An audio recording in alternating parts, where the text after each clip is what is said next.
গল্পের দেশে তোমাকে আবারও স্বাগত। আজকে পাঠ করব বঙ্কিমচন্দ্র চট্টোপাধ্যায়ের বিখ্যাত উপন্যাস রজনীর চতুর্থ খণ্ড। গল্প পাঠে আমি দীপালি।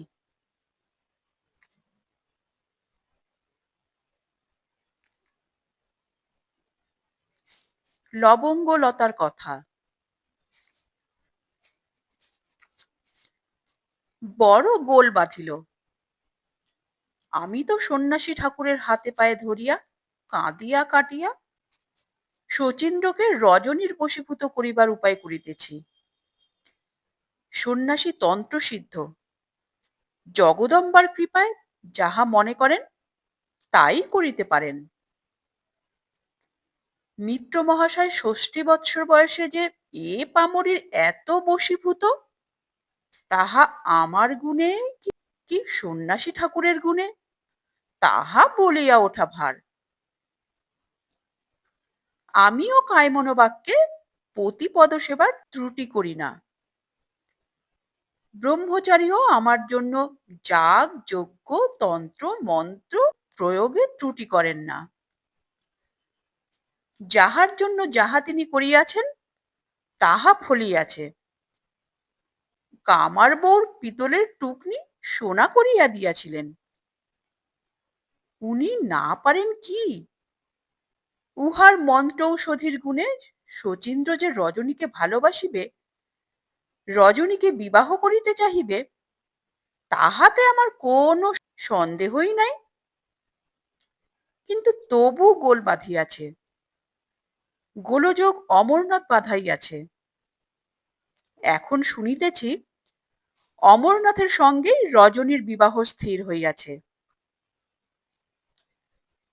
রজনীর মাসি মাসুয়া রাজচন্দ্র এবং তাহার স্ত্রী আমাদিগের দিকে।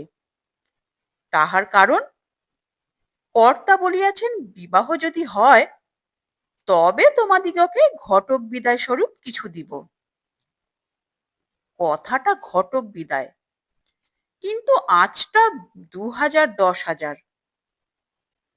কিন্তু তাহারা আমাদিগের দিকে হইলেও কিছু হইতেছে না। অমরনাথ ছাড়িতেছে না। সে নিশ্চয় রজনীকে বিবাহ করিবে, জিদ করিতেছে। ভালো, অমরনাথ কে? মেয়ের বিবাহ দিবার কর্তা হইল তাহার মাসুয়া মাসি। বাপমা বলাই উচিত রাজচন্দ্র ও তাহার স্ত্রী। তাহারা যদি আমাদিগের দিকে, তবে অমরনাথের জিদে কি আসিয়া যায়? সে তাহাদিগকে বিষয় দেওয়াইয়া দিয়াছে বটে, কিন্তু তাহার মেহনতানা ২-৪ হাজার ধরিয়া দিলেই হইবে। আমার ছেলের বউ করিব বলিয়া আমি যে কন্যার সম্বন্ধ করিতেছি, অমরনাথ কিনা তাহাকে বিবাহ করিতে চায়। অমরনাথের এত বড় স্পর্ধা! আমি একবার অমরনাথকে কিছু শিক্ষা দিয়াছি, আর একবার না হয় কিছু দিব। আমি যদি কায়েতের মেয়ে হই, তবে অমরনাথের নিকট হইতে ওই রজনীকে কাড়িয়া লইয়া আমার ছেলের সঙ্গে বিবাহ দিব।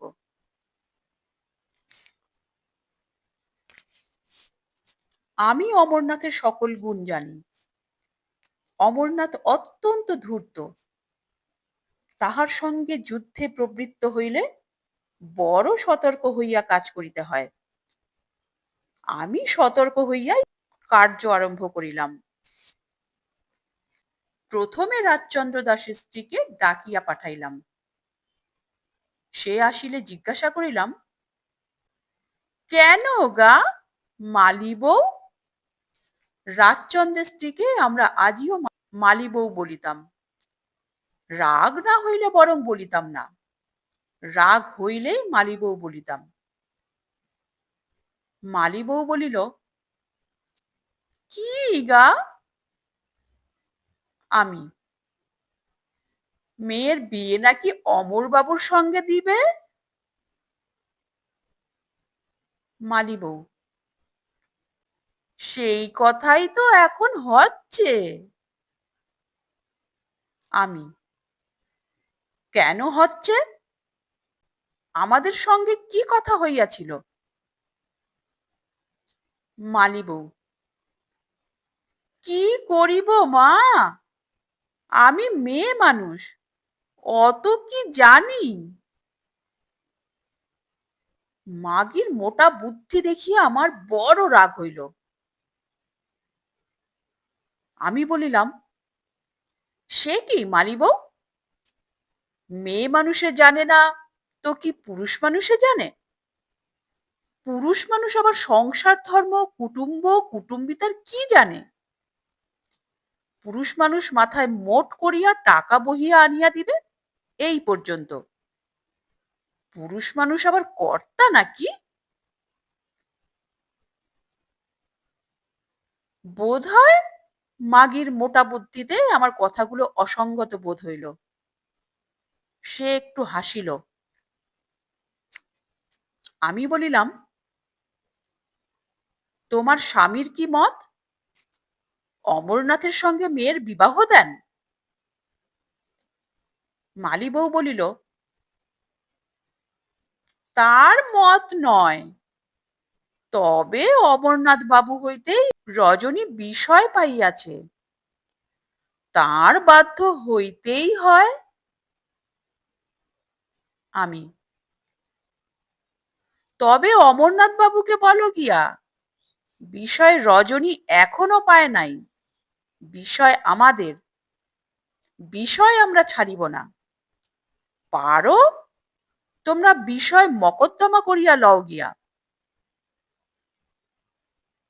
মালি বউ, সে কথা আগে বলিলেই হইতো, এতদিনে মকদ্দমা উপস্থিত হইত। আমি, মোকদ্দমা করা মুখের কথা নহে, টাকার শ্রাদ্ধ। রাজচন্দ্র দাস ফুল বেচিয়া কত টাকা করিয়াছে? মালি বউ রাগে গড় গড় করিতে লাগিল। সত্য বলিতেছি, আমার কিছুই রাগ হয় নাই। মালি বউ একটু রাগ সামলাইয়া বলিল,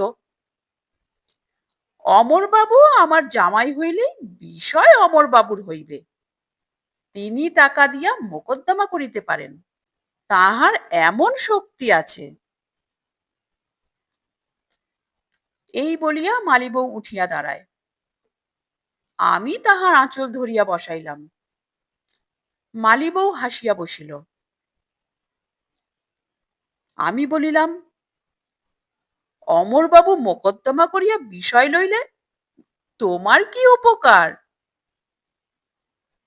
মালি বউ, আমার মেয়ের সুখ হবে। আমি, আর আমার ছেলের সঙ্গে তোমার মেয়ের বিয়ে হলে বুঝি বড় দুঃখ হবে? মালি বউ, তা কেন? তবে যেখানে থাক, আমার মেয়ে সুখী হইলেই হইল। আমি, তোমাদের নিজের সুখ টুক চাহ না? মালি বউ, আমাদের আবার কি সুখ, মেয়ের সুখেই আমাদের সুখ। আমি, ঘটকালিটা? মালি বউ মুখ মুচকিয়া হাসিল, বলিল, আসল কথা বলিব মা ঠাকুরানী, এখানে বিয়ের মেয়ের মত নাই। আমি, সে কি, কি বলে? মালি বউ, এখানকার এখানকার কথা হইলেই বলে, কানার আবার বিয়ের কাজ কি? আমি, আর অমরনাথের সঙ্গে বিয়ের কথা হইলে? মালি বউ, বলে, ওর হাতে আমাদের সব, উনি যা বলিবেন তাই করিতে হইবে। আমি, তা বিয়ের কন্যার আবার মতামত কি? মা বাপের মতামত হইলেই হইল। মালি বউ, রজনী তো খুদে মেয়ে নয়, আর আমার পেটের সন্তানও নয়। আর বিষয় তার, আমাদের নয়। সে আমাদের হাঁকাইয়া দিলে আমরা কি করিতে পারি? বরং তার মত রাখিয়াই আমাদের এখন চলিতে হইতেছে। আমি ভাবিয়া চিন্তিয়া জিজ্ঞাসা করিলাম, রজনীর সঙ্গে অমরনাথের দেখাশোনা হয় কি? মালি বউ, না, অমরনাথ বাবু দেখা করেন না। আমি, আমার সঙ্গে রজনীর একবার দেখা হয় নাকি? মালি বউ, আমারও তাই ইচ্ছা। আপনি যদি তাহাকে বুঝাইয়া পড়াইয়া তাহার মত করাইতে পারেন। আপনাকে রজনী বিশেষ ভক্তি শ্রদ্ধা করে। আমি, তা চেষ্টা করিয়া দেখিব, কিন্তু রজনীর দেখা পাই কি প্রকারে? কাল তাহাকে এ বাড়িতে একবার পাঠাইয়া দিতে পারো? মালি বউ, তার আটক কি? সে তো এই বাড়িতেই খাইয়া মানুষ। কিন্তু যার বিয়ের সম্বন্ধ হইতেছে, তাহাকে কি শ্বশুর বাড়িতে অমন অদিনে অক্ষণে বিয়ের আগে আসিতে আছে? মর মাগি, আবার কাঁচ! কি করি? আমি অন্য উপায় না দেখিয়া বলিলাম, আচ্ছা, রজনী না আসিতে পারে, আমি একবার তোমাদের বাড়ি যাইতে পারি কি? মালি বউ, সে কি, আমাদের কি এমন ভাগ্য হইবে যে আপনার পায়ের ধুলা আমাদের বাড়িতে পড়িবে?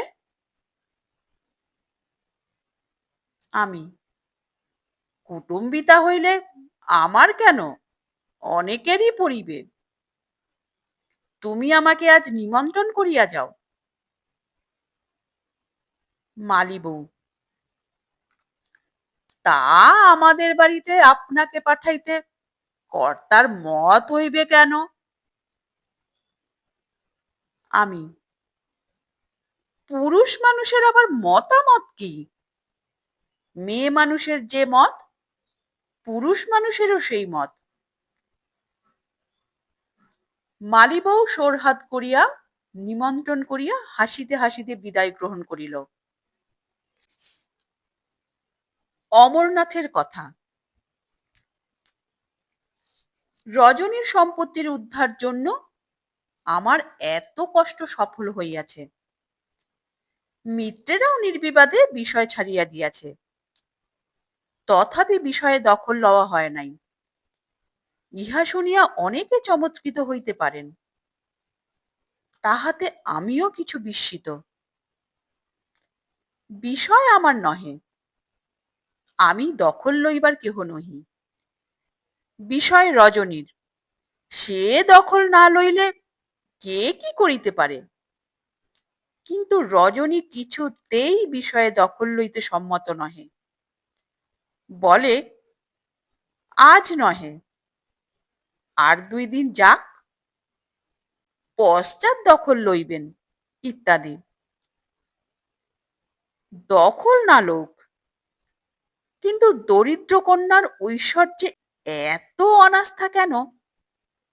আমি অনেক ভাবিয়া চিন্তিয়া কিছুই স্থির করিতে পারিতেছি না।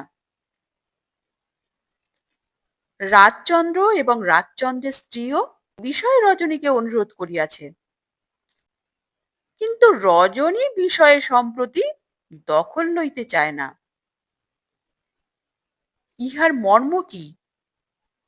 কাহার জন্য এত পরিশ্রম করিলাম?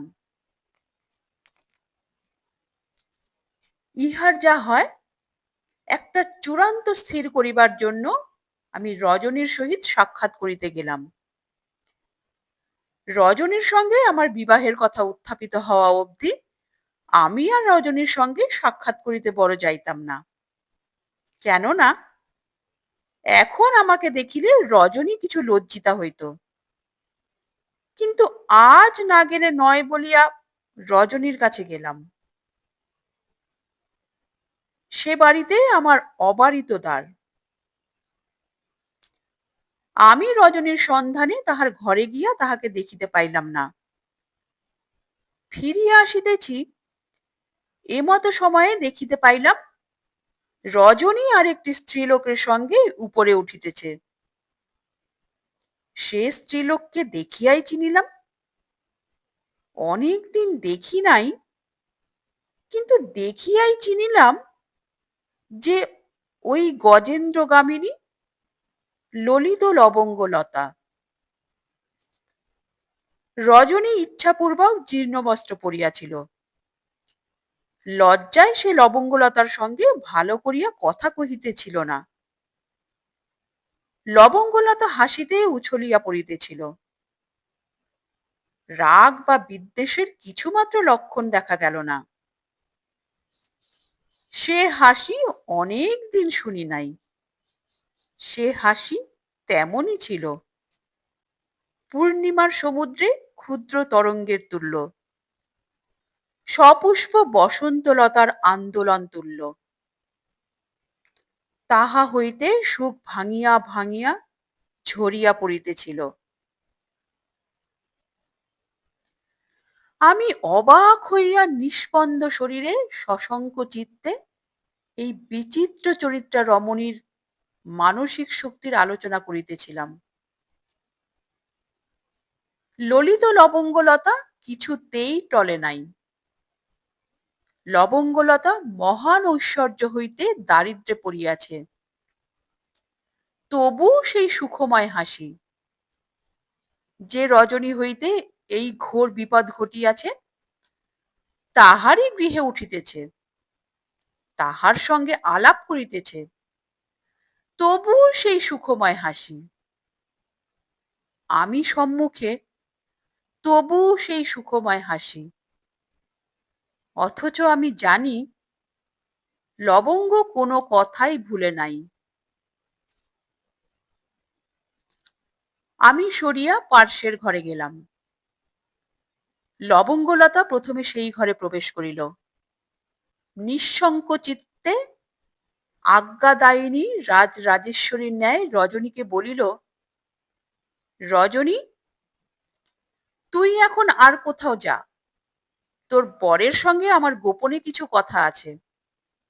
ভয় নাই, তোর বর সুন্দর হলেও আমার বৃদ্ধ স্বামীর অপেক্ষা সুন্দর নহে।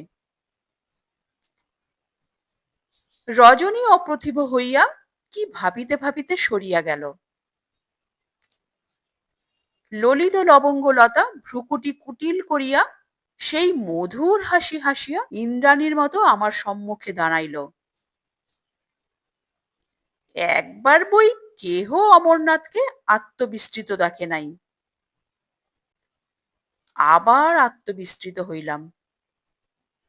সেবারও ললিত লবঙ্গলতা, এবারও ললিত লবঙ্গলতা।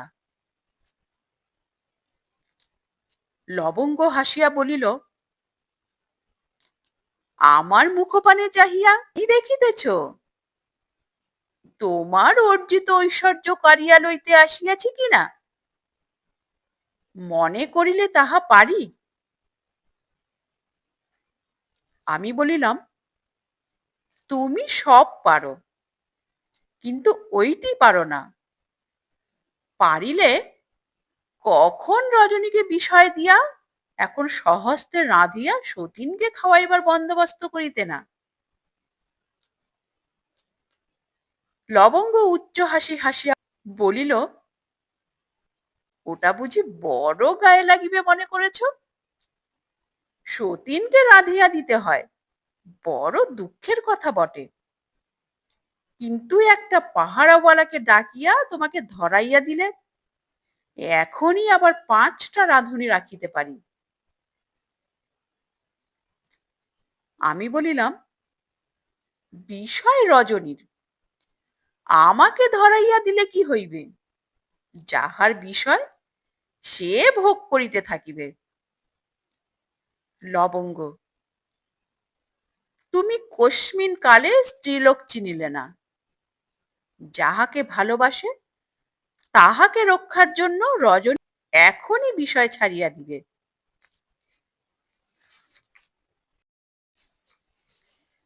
আমি, অর্থাৎ আমার রক্ষার জন্য বিষয়টা তোমায় ঘুষ দিবে?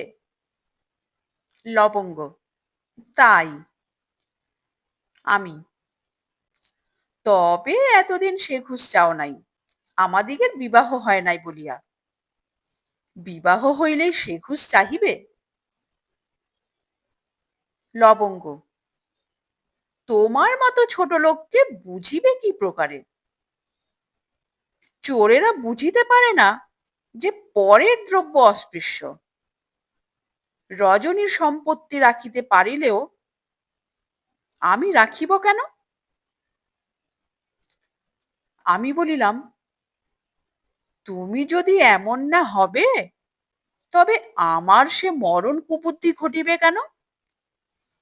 যদি আমার এত অপরাধ মার্জনা করিয়াছ, এত অনুগ্রহ করিয়াছ, তবে আরেকটি ভিক্ষা আছে।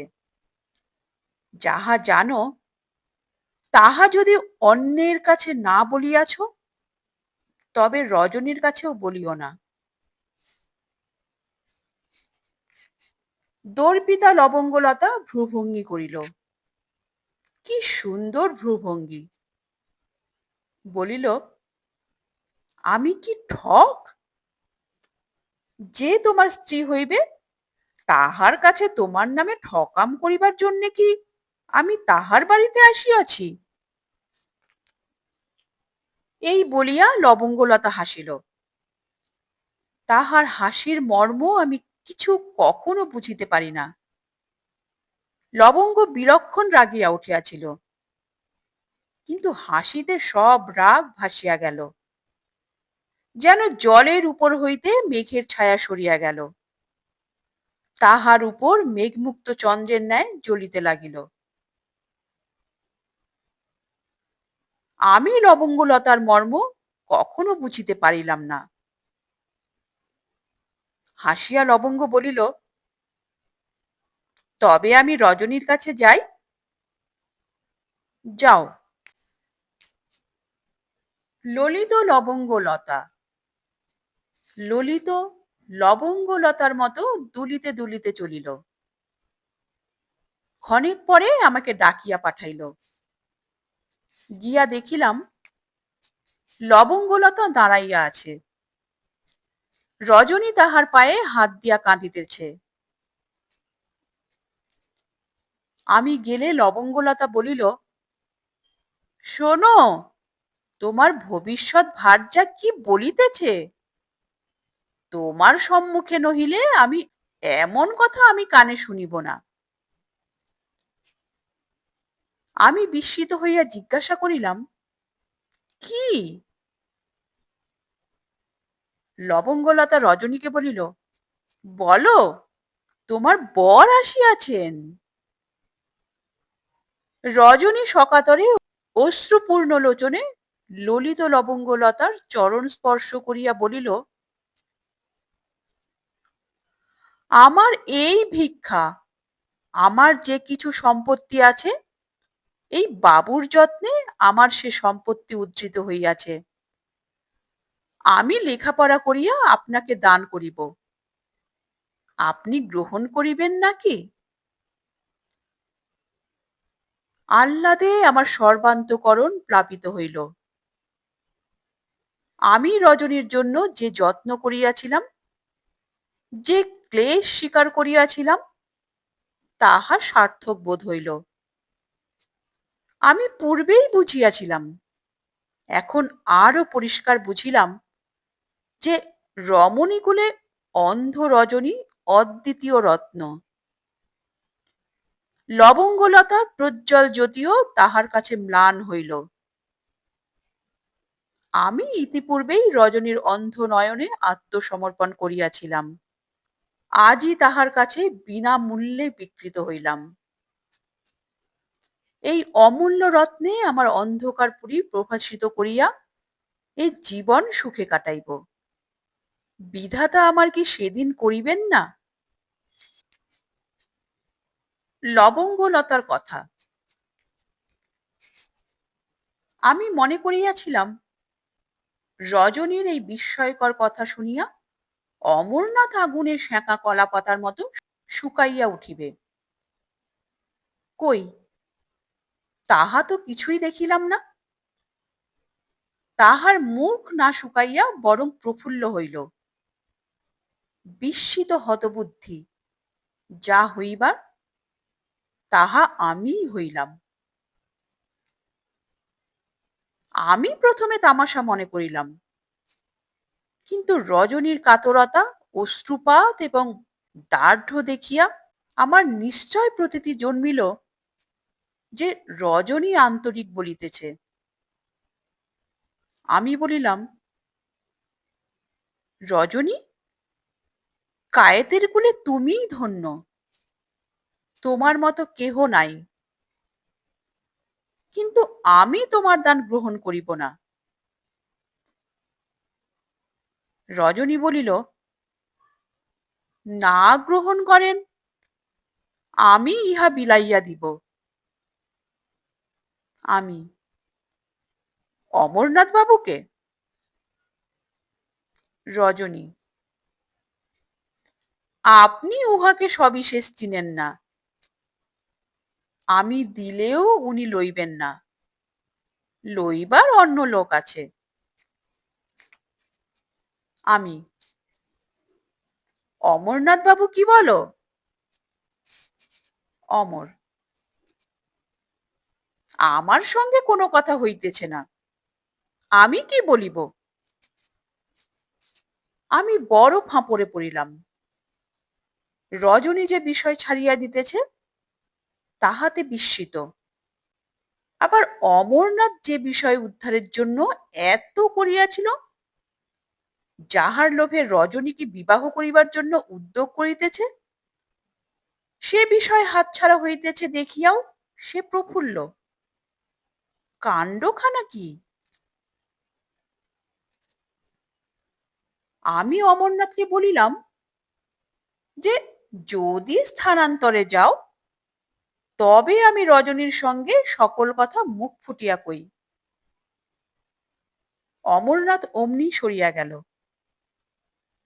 আমি তখন রজনীকে বলিলাম, সত্য সত্যই কি তুমি বিষয় বিলাইয়া দিবে? সত্য সত্যই, আমি গঙ্গা জল নিয়া শপথ করিয়া বলিতেছি। আমি, আমি তোমার দান লই, তুমি যদি আমার কিছু দান লও। রজনী, অনেক লইয়াছি। আমি, আরো কিছু লইতে হইবে। রজনী, একখানি প্রসাদী কাপড় দিবেন। আমি, তা না, আমি যা দিই তাই নিতে হইবে। রজনী, কি দিবেন? আমি, শচীন্দ্র বলিয়া আমার একটি পুত্র আছে, আমি তোমাকে শচীন্দ্র দান করিব। স্বামী স্বরূপ তুমি তাহাকে গ্রহণ করিবে। তুমি যদি তাহাকে গ্রহণ করো, তবেই আমি তোমার বিষয় গ্রহণ করিব। রজনী দাঁড়াইয়াছিল, ধীরে ধীরে বসিয়া পড়িল, অন্ধ নয়ন মুদিল। আমি বিষম বিপদে পড়িলাম। রজনী কথা কহে না, কেবল কাঁদে। আমি জিজ্ঞাসা করিলাম, কি রজনী, অত কাঁদো কেন? রজনী কাঁদিতে কাঁদিতে বলিল, সেদিন গঙ্গার জলে আমি ডুবিয়া মরিতে গিয়াছিলাম। ডুবিয়াছিলাম, লোকে ধরিয়া তুলিল। সে শচীন্দ্রের জন্য। তুমি যদি বলিতে তুমি অন্ধ, তোমার চক্ষু ফুটাইয়া দিব, আমি তাহা চাহিতাম না। আমি শচীন্দ্র চাহিতাম। শচীন্দ্রের অপেক্ষা এই জগতে আর কিছুই নাই। আমার প্রাণ তাহার কাছে, দেবতার কাছে ফুলের কলি মাত্র। শ্রীচরণে স্থান পাইলেই সার্থক। অন্ধের দুঃখের কথা শুনিবে কি? আমি রজনীর কাতরতা দেখিয়া কাতর হইয়া বলিলাম, শুনিব। তখন রজনী কাঁদিতে কাঁদিতে হৃদয় খুলিয়া আমার কাছে সকল কথা বলিল। শচীন্দ্রের কণ্ঠ, শচীন্দ্রের স্পর্শ, অন্ধের রূপোন্মাদ, তাহার পলায়ন, নিমজ্জন, উদ্ধার সকল বলিল। বলিয়া উঠিল, ঠাকুরানী, তোমাদের চক্ষু আছে, চক্ষু থাকিলে এত ভালোবাসা বাসিতে পারে কি? মনে মনে বলিলাম, কানি, তুই ভালোবাসার কি জানিস? তুমি লবঙ্গলতার অপেক্ষা সহস্র গুণ সুখী। প্রকাশ্যে বলিলাম, না রজনী, আমার বুড়া স্বামী, আমি অত শত জানি না। তুমি শচীন্দ্রকে তবে বিবাহ করিবে, ইহা স্থির? রজনী বলিল, না। আমি, সে কি? তবে এত কথা কি বলিতেছিলে? এত কাঁদিলে কেন? রজনী, আমার সে সুখ কপালে নাই বলিয়াই এত কাঁদিলাম। আমি, সে কি? আমি বিবাহ দিব? রজনী, দিতে পারিবেন না। অমরনাথ হইতে আমার সর্বস্ব। অমরনাথ আমার বিষয় উদ্ধারের জন্য যাহা করিয়াছেন, পরের জন্য পরে কি তত করে? তাও ধরি না। তিনি আপনার প্রাণ দিয়া আমার প্রাণ রক্ষা করিয়াছেন। রজনী সে বৃত্তান্ত বলিল। পরে কহিল, যাহার কাছে আমি এত ঋণী, তিনি আমার যাহা করিবেন তাহাই হইবে। তিনি যখন অনুগ্রহ করিয়া আমাকে দাসী করিতে চাহিয়াছেন, তখন আমি তাহারই দাসী হইব, আর কাহারও নহে। হরি হরি। কেন বাছাকে সন্ন্যাসী দিয়া ঔষধ করিলাম? বিবাহ ব্যতীত বিষয় থাকে। রজনী তো এখনই বিষয় দিতে চাহিতেছে, কিন্তু ছি, রজনীর দান লইব? ভিক্ষা মাগিয়া খাইব, সেও ভালো। আমি বলিয়াছি, আমি যদি এই বিবাহ না দিই, তো আমি কায়েতের মেয়ে নই। আমি এই বিবাহ দিবই দিব। আমি রজনীকে বলিলাম, তবে আমি তোমার দান লইব না। তুমি যাহাকে ইচ্ছা তাহাকে দান করিও। আমি উঠিলাম। রজনী বলিল, আর একবার বসুন, আমি অমরনাথ বাবুর দ্বারা একবার অনুরোধ করাইব, তাহাকে ডাকিতেছি। অমরনাথের সঙ্গে আর একবার সাক্ষাৎ আমারও ইচ্ছা। আমি আবার বসিলাম। রজনী অমরনাথকে ডাকিল। অমরনাথ আসিলে আমি রজনীকে বলিলাম, অমরনাথ বাবু এই বিষয়ে যদি অনুরোধ করিতে চাহেন, তবে সকল কথা কি তোমার সাক্ষাতে খুলিয়া বলিতে পারিবেন? আপনার প্রশংসা আপনি দাঁড়াইয়া শুনিও না। রজনী সরিয়া গেল। লবঙ্গলতার কথা।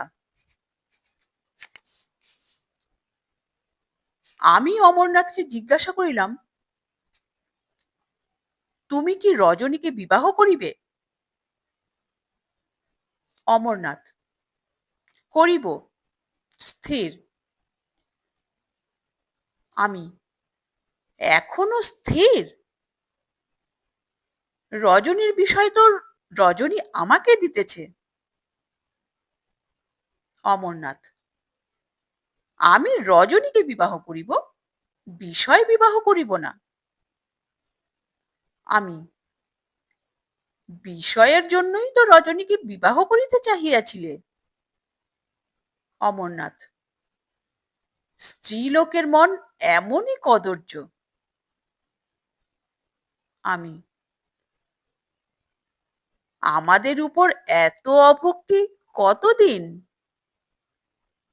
অমরনাথ, অভক্তি নাই, তাহা হইলে বিবাহ করিতে চাহিতাম না।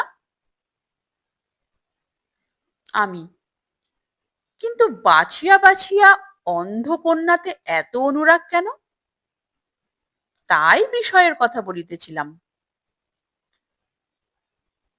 অমরনাথ, তুমি বৃদ্ধতে এত অনুরক্ত কেন? বিষয়ের জন্য কি? আমি, কাহারও সাক্ষীতে তাহার স্বামীকে বুড়ো বলিতে নাই। আমার সঙ্গে রাগারাগি কেন? তুমি কি মুখরা স্ত্রীলোকের মুখকে ভয় করো না? কিন্তু রাগারাগি আমার আন্তরিক বাসনা। অমরনাথ বলিল, ভয় করি বই কি, রাগের কথা কিছু বলি নাই। তুমি মিত্রজাকে ভালোবাসো, আমিও রজনীকে তেমনি ভালোবাসি। আমি, কটাক্ষের গুণে নাকি? অমরনাথ, না, কটাক্ষ নাই বলিয়া। তুমিও কানা হইলে আরো সুন্দর হইতে। আমি, সে কথা মিত্রজাকে জিজ্ঞাসা করিব, তোমাকে নহে।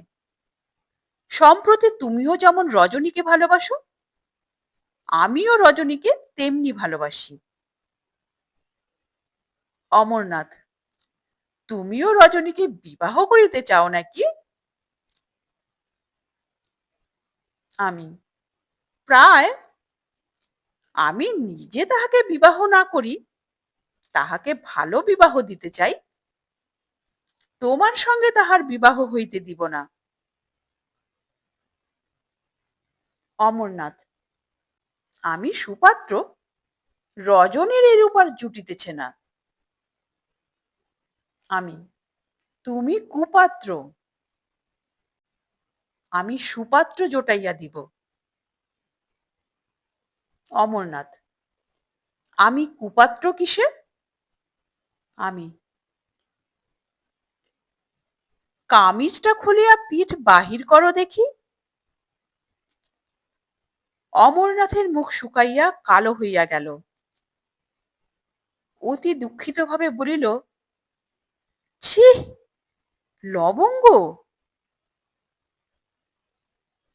আমার দুঃখ হইল, কিন্তু দুঃখ দেখিয়া ভুলিলাম না। বলিলাম, একটি গল্প বলিব, শুনিবে?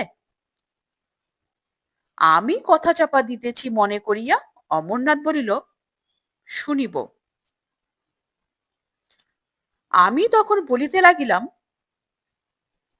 প্রথম যৌবনকালে লোকে আমাকে রূপবতী বলিত। অমরনাথ, এটা যদি গল্প, তবে সত্য কোন কথা? আমি, পরে শোনো। সেই রূপ দেখিয়া এক চোর মুগ্ধ হইয়া আমার পিত্রালয়ে, যে ঘরে আমি এক পরিচারিকার সঙ্গে শয়ন করিয়াছিলাম, সেই ঘরে শীত দিল। এই কথা বলিতে আরম্ভ করায় অমরনাথ গলদঘর্ম হইয়া উঠিল। বলিল, ক্ষমা করো, আমি বলিতে লাগিলাম, সেই চোর শীত পথে আমার কক্ষ মধ্যে প্রবেশ করিল। ঘরে আলো জ্বলিতেছিল। আমি চোরকে চিনিলাম। ভীতা হইয়া পরিচারিকাকে উঠাইলাম। সে চোরকে চিনিত না। আমি তখন অগত্যা চোরকে আদর করিয়া আশ্বস্ত করিয়া পালঙ্কে বসাইলাম।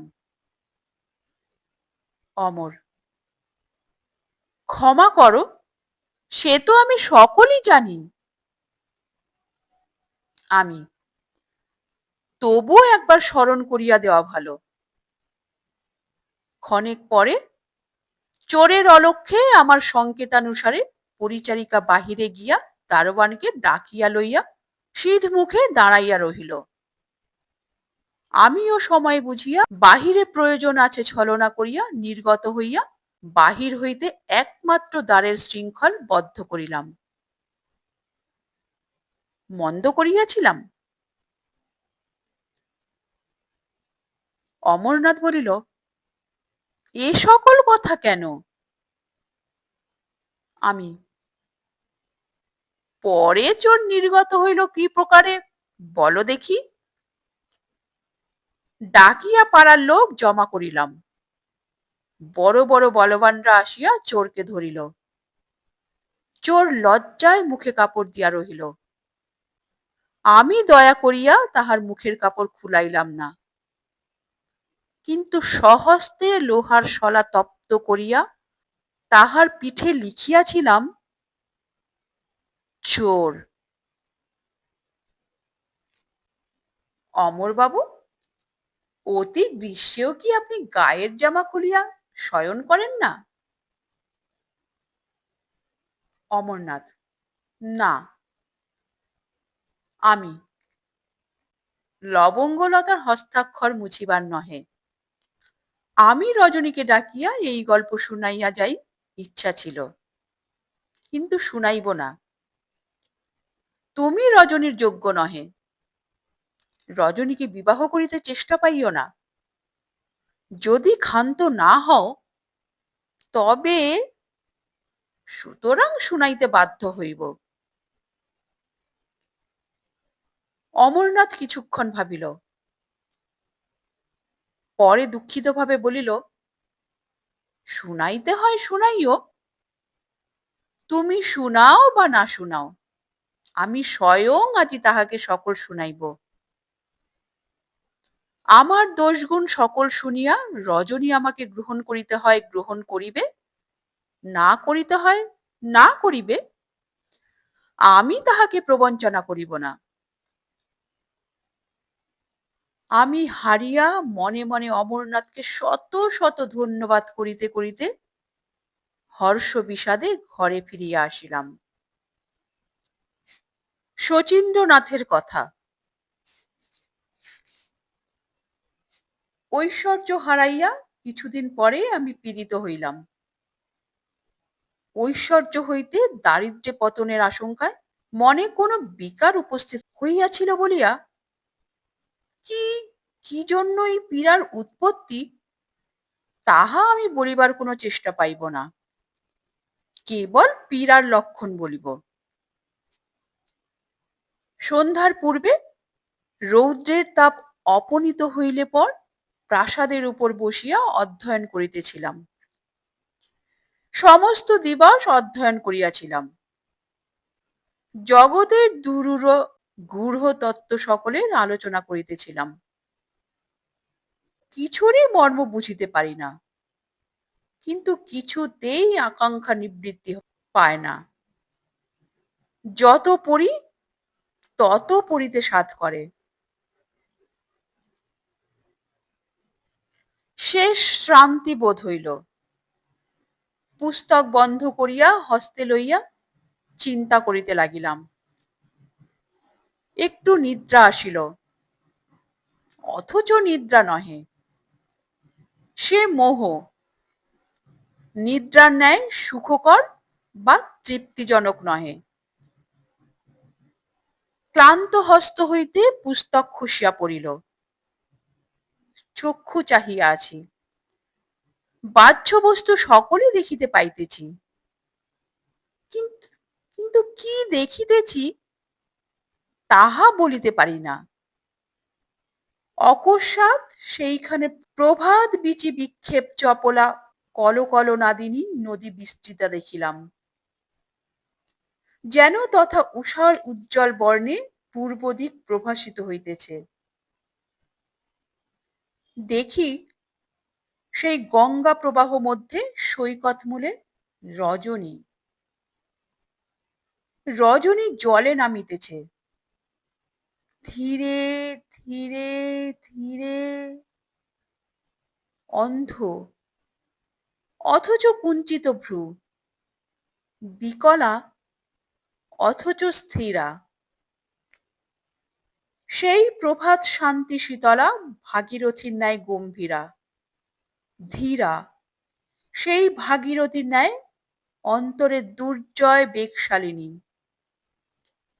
ধীরে ধীরে ধীরে জলে নামিতেছে।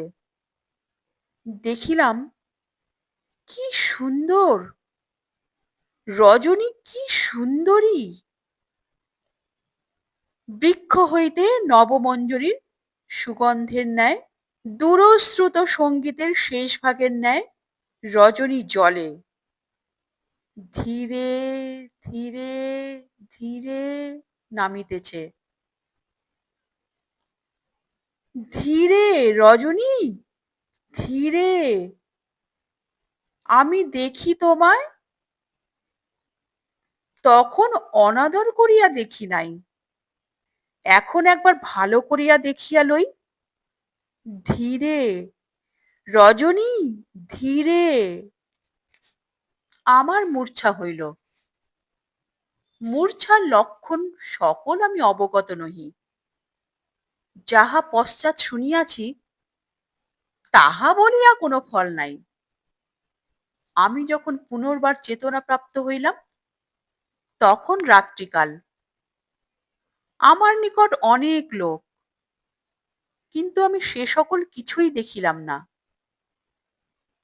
আমি দেখিলাম কেবল সেই মৃদু নাদিনী গঙ্গা আর সেই মৃদুগামিনী রজনী ধীরে ধীরে ধীরে জলে নামিতেছে। চক্ষু মুদিলাম, তবুও দেখিলাম সেই গঙ্গা আর সেই রজনী। আবার চাহিলাম, আবার দেখিলাম সেই গঙ্গা আর সেই রজনী। দিগন্তরে চাহিলাম, আবার সেই রজনী।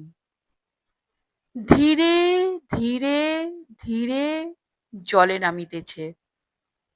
ঊর্ধ্বে চাহিলাম, ঊর্ধ্বেও আকাশ বিহারিণী গঙ্গা ধীরে ধীরে বহিতেছে, আর আকাশ বিহারিণী রজনী ধীরে ধীরে ধীরে নামিতেছে। অন্যদিকে মন ফিরাইলাম, তথাপি সেই গঙ্গা আর সেই রজনী। আমি নিরস্ত হইলাম। চিকিৎসকেরা আমার চিকিৎসা করিতে লাগিল। অনেক দিন ধরিয়া আমার এই চিকিৎসা হইতে লাগিল, কিন্তু আমার নয়নাগ্র হইতে রজনীরূপ তিলেক জন্য অন্তর্হিত হইল না। আমি জানি না আমার কি রোগ বলিয়া চিকিৎসকেরা চিকিৎসা করিতেছিল। আমার নয়নাগ্রে যে রূপ অহরহ নাচিতেছিল তাহার কথা কাহাকেও বলি নাই। শচীনদের কথা, ওহে ধীরে রজনী, ধীরে ধীরে ধীরে আমার এই হৃদয় মন্দিরে প্রবেশ করো। এত দ্রুতগামিনী কেন? তুমি অন্ধ, পথ চেনো না। ধীরে রজনী, ধীরে। ক্ষুদ্রা এই পুরী, আধার আধার আধার। চিরান্ধকার দীপশলাকার ন্যায় হইতে প্রবেশ করিয়া আলো করো, দীপশলাকার ন্যায় আপনি পুরিবে, কিন্তু এ আঁধার পুরি আলো করিবে। ওহে ধীরে রজনী, ধীরে এ পুরি আলো করো, কিন্তু দাহ করো কেন? কে জানে যে শীতল প্রস্তরেও দাহ করিবে? তোমায় তো পাষাণ গঠিতাম, পাষাণ্যই জানিতাম। কে জানে যে পাষাণেও দাহ করিবে? অথবা কে জানে পাষাণেও লৌহের সংঘর্ষণেই অগ্ন্যুৎপাত হয়? তোমার প্রস্তর ধবল, প্রস্তর স্নিগ্ধ দর্শন, প্রস্তর গঠিতবৎ মূর্তি যত দেখি ততই দেখিতে ইচ্ছা হয়। অনুদিন পলকে পলকে দেখিয়াও মনে হয় দেখিলাম কই, আবার দেখি, কিন্তু দেখিয়া তো স্বাদ মিটিল না। পীড়িতাবস্থায় আমি প্রায় কাহারও সঙ্গে কথা কহিতাম না। কেহ কথা কহিতে আসিলে ভালো লাগিত না। রজনীর কথা মুখে আনিতাম না। কিন্তু প্রলাপকালে কি বলিতাম না বলিতাম তাহা স্মরণ করিয়া বলিতে পারি না। প্রলাপ সচরাচরই ঘটিত। শয্যা প্রায় ত্যাগ করিতাম না। শুইয়া শুইয়া কত কি দেখিতাম তাহা বলিতে পারি না। কখনো দেখিতাম সমর ক্ষেত্রে যবনিপাত হইতেছে, রক্তে নদী বহিতেছে। কখনো দেখিতাম সুবর্ণ প্রান্তরে হীরক বৃক্ষে স্তবকে স্তবকে নক্ষত্র ফুটিয়া আছে। কখনো দেখিতাম আকাশ মার্গে অষ্টশশী সমন্বিত শনৈশ্চর মহাগ্রহ চতুশ্চন্দ্রবাহী বৃহস্পতির উপর মহাবেগে পতিত হইল। গ্রহ উপগ্রহ সকল খণ্ড খণ্ড হইয়া ভাঙিয়া গেল। আঘাতোৎপন্ন বহ্নিতে সে সকল জ্বলিয়া উঠিল। দাহ্যমানাবস্থাতে মহাবেগে বিশ্বমণ্ডলের চতুর্দিকে প্রবাহিত হইতেছে। কখনো দেখিতাম এই জগৎ জ্যোতির্ময় কান্তরূপধর দেবযোনির মূর্তিতে পরিপূর্ণ। তাহারা অবিরত অম্বরপথ প্রভাসিত করিয়া বিচরণ করিতেছে। তাহাদিগের অঙ্গের সৌরভে আমার নাসারন্ধ্র পরিপূর্ণ হইতেছে। কিন্তু যাহাই দেখি না, সকলের মধ্যস্থলে রজনীর সেই প্রস্তরময়ী মূর্তি দেখিতে পাইতাম। হায় রজনী, পাথরে এত আগুন! ধীরে রজনী, ধীরে ধীরে ধীরে রজনী, ওই অন্ধ নয়ন উন্মিলিত করো। দেখো, আমায় দেখো। আমি তোমায় দেখি, ওই দেখিতেছি। তোমার নয়নপদ্ম ক্রমে প্রস্ফুটিত হইতেছে। ক্রমে ক্রমে ক্রমে, ধীরে ধীরে ধীরে ধীরে নয়ন রাজীব ফুটিতেছে। এ সংসারে কাহার না নয়ন আছে? গো, মেষ, কুকুর, মার্জার ইহাদিগেরও নয়ন আছে, তোমার নাই। নাই নাই, তবে আমারও নাই। আমিও আর চক্ষু চাহিব না। লবঙ্গলতার কথা আমি জানিতাম শচীন্দ্র একটা কাণ্ড করিবে। ছেলে বয়সে অত ভাবিতে আছে? দিদি তো একবার ফিরে চেয়েও দেখেন না। আমি বলিলে বিমাতা বলিয়া আমার কথা গ্রাহ্য করে না। ওসব ছেলেকে আঁটিয়ে ওঠা ভার। এখন দায় দেখিতেছি আমার। ডাক্তার বৈদ্য কিছু করিতে পারিল না, পারিবেও না। তারা রোগই নির্ণয় করিতে জানে না। রোগ হলো মনে। হাত দেখিলে, চোখ দেখিলে, জিভ দেখিলে তারা কি বুঝিবে? যদি তারা আমার মতে আড়ালে লুকাইয়া বসিয়া আড়ি পেতে ছেলের কাণ্ড দেখিত, তবে একদিন রোগের ঠিকানা করিলে করিতে পারিত। কথাটা কি? ধীরে রজনী। ছেলে তো একলা থাকিলেই এই কথাই বলে। সন্ন্যাসী ঠাকুরের ঔষধে কি এই ফল ফলিল? আমার মাথা হইতে কেন আমি এমন কাজ করিলাম? ভালো, রজনীকে একবার রোগীর কাছে বসাইয়া রাখিলে হয় না? কই, আমি রজনীর বাড়ি গিয়াছিলাম, সে তো সেই অবধি আমার বাড়ি একবারও আসে নাই। ডাকিয়া পাঠাইলে না আসিয়া থাকিতে পারিবে না, এই ভাবিয়া আমি রজনীর গৃহে লোক পাঠাইলাম।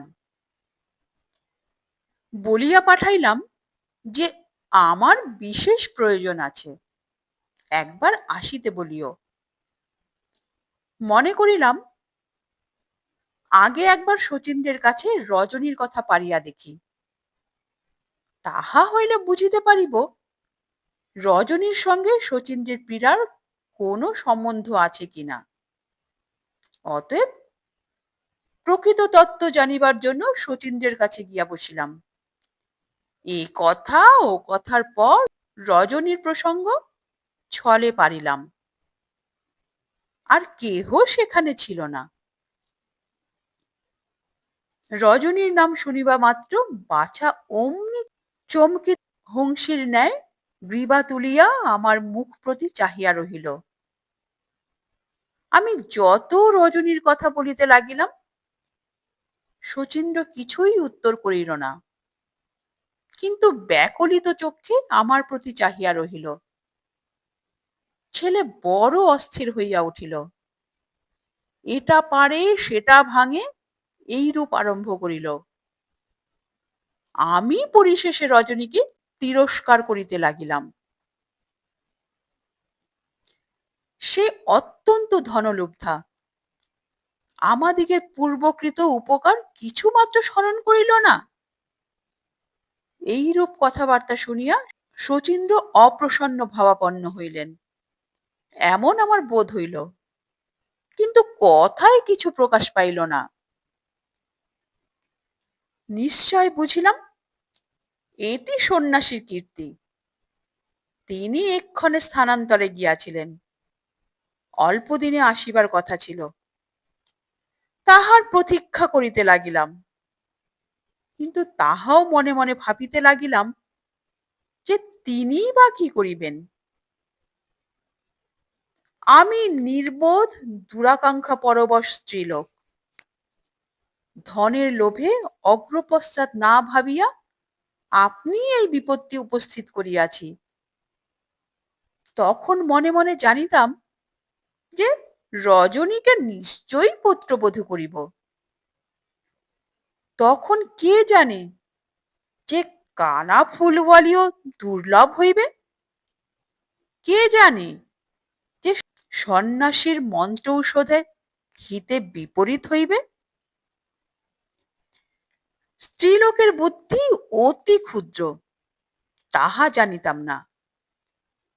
আপনার বুদ্ধির অহংকারে মরিলাম। আমার এমন বুদ্ধি হইবার আগে আমি মরিলাম না কেন? এখন ইচ্ছা হইতেছে মরি, কিন্তু শচীন্দ্র বাবুর আরোগ্য না দেখিয়া মরিতে পারিতেছি না। কিছুদিন পরে কোথা হইতে সেই পূর্ব পরিচিত সন্ন্যাসী আসিয়া উপস্থিত হইলেন। তিনি বলিলেন তিনি শচীন্দ্রের পীড়া শুনিয়া দেখিতে আসিয়াছেন। কে তাহাকে শচীন্দ্রের পীড়ার সংবাদ দিল তাহা কিছু বলিলেন না। শচীন্দ্রের পীড়ার বৃত্তান্ত আদ্যপান্ত শুনিলেন। পরে শচীন্দ্রের কাছে বসিয়া নানা প্রকার কথোপকথন করিতে লাগিলেন। তৎপরে প্রণাম করিবার জন্য আমি তাহাকে ডাকিয়া পাঠাইলাম। প্রণাম করিয়া মঙ্গল জিজ্ঞাসার পর বলিলাম, মহাশয় সর্বজ্ঞ, না জানেন এমন তত্ত্বই নাই। শচীন্দ্রের কি রোগ আপনি অবশ্য জানেন। তিনি বলিলেন, উহা বায়ুরোগ, অতি দুশ্চিকিৎস। আমি বলিলাম, তবে শচীন্দ্র সর্বদা রজনীর নাম করে কেন?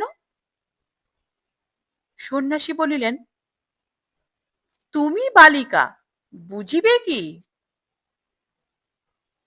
কি সর্বনাশ! আমি বালিকা? আমি শচীর মা?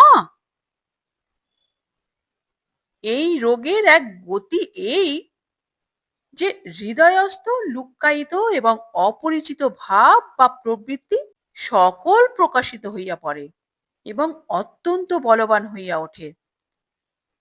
শচীন্দ্র কদাচিৎ আমাদিগের দৈববিদ্যা সকলের পরীক্ষার্থী হইলে আমি কোন তান্ত্রিক অনুষ্ঠান করিলাম, তাহাতে যে তাহাকে আন্তরিক ভালোবাসে তিনি তাহাকে স্বপ্নে দেখিবেন।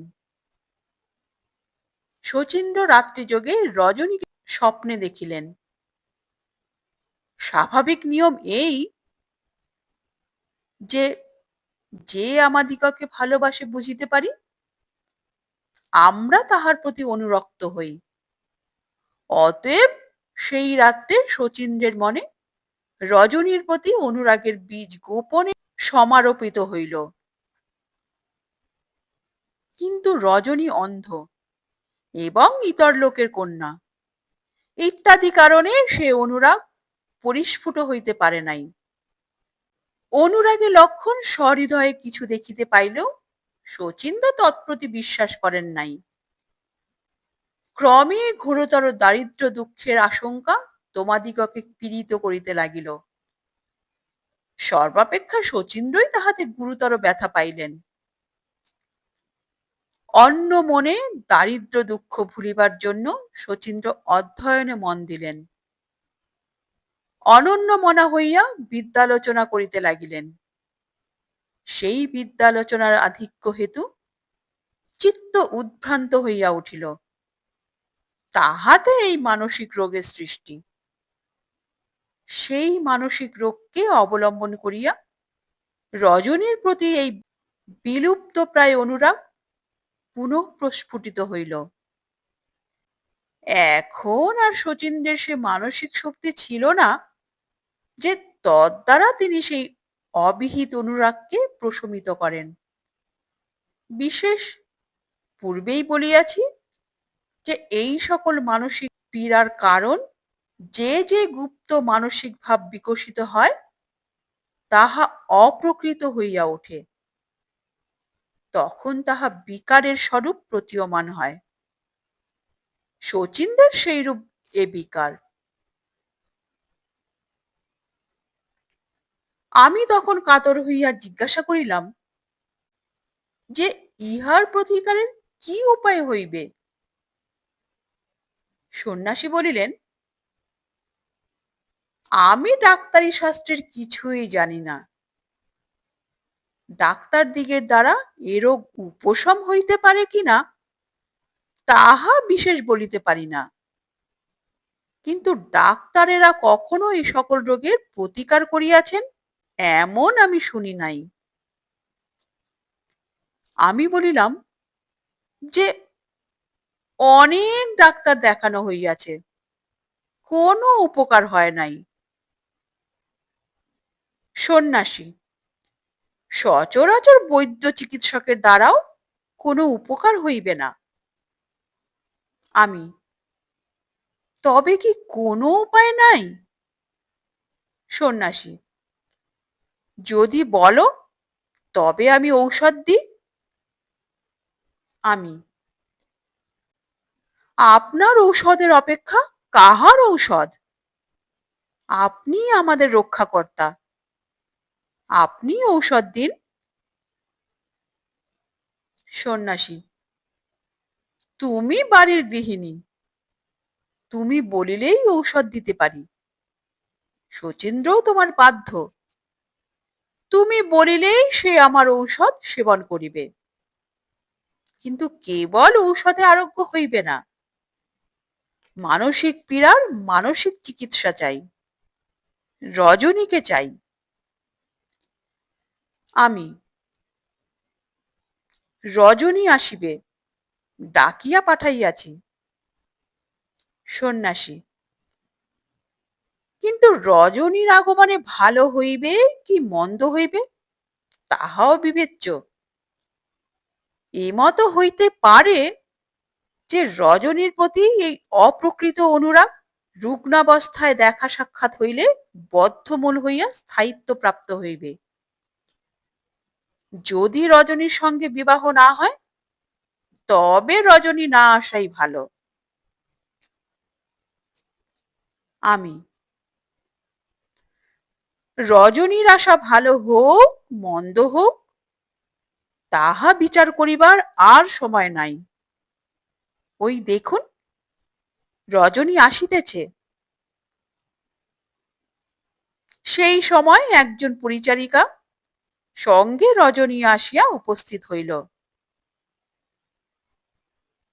অমরনাথও শচীন্দ্রের পীড়া শুনিয়া স্বয়ং শচীন্দ্রকে দেখিতে আসিয়াছিলেন এবং রজনীকে সঙ্গে আনিয়া উপস্থিত করিয়াছিলেন।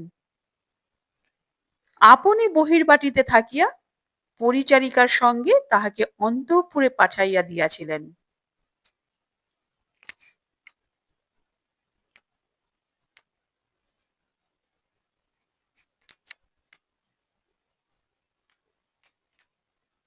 নমস্কার। গল্পের দেশের আজকের এই নিবেদন কেমন লাগলো তা কমেন্ট করে অবশ্যই জানাবে। ভালো লাগলে লাইক করে দিও এবং তোমার প্রিয়জনদের সঙ্গে প্রচুর প্রচুর প্রচুর শেয়ার করো এবং আরো এই ধরনের নিত্য নতুন অডিও স্টোরি শোনার জন্য চ্যানেলটির সঙ্গে জুড়ে থাকো।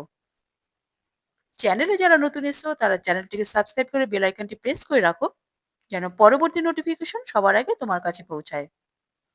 তোমরা গল্প শোনার পাশাপাশি যারা কুকিং এ ইন্টারেস্টেড তারা মায়ের আদরে রান্না নামে আমার একটি কুকিং চ্যানেল আছে, তোমরা চাইলে সেখানে ভিজিট করতে পারো। আর অনেক ভালোবাসা নিয়ে অপেক্ষা করো রজনীর পরবর্তী পর্বের জন্য। তাহলে পরবর্তী এপিসোডে আবার দেখা হবে। ততক্ষণের জন্য সবাই সুস্থ থেকো, ভালো থেকো, নিজেদের খেয়াল রেখো। নমস্কার, ধন্যবাদ।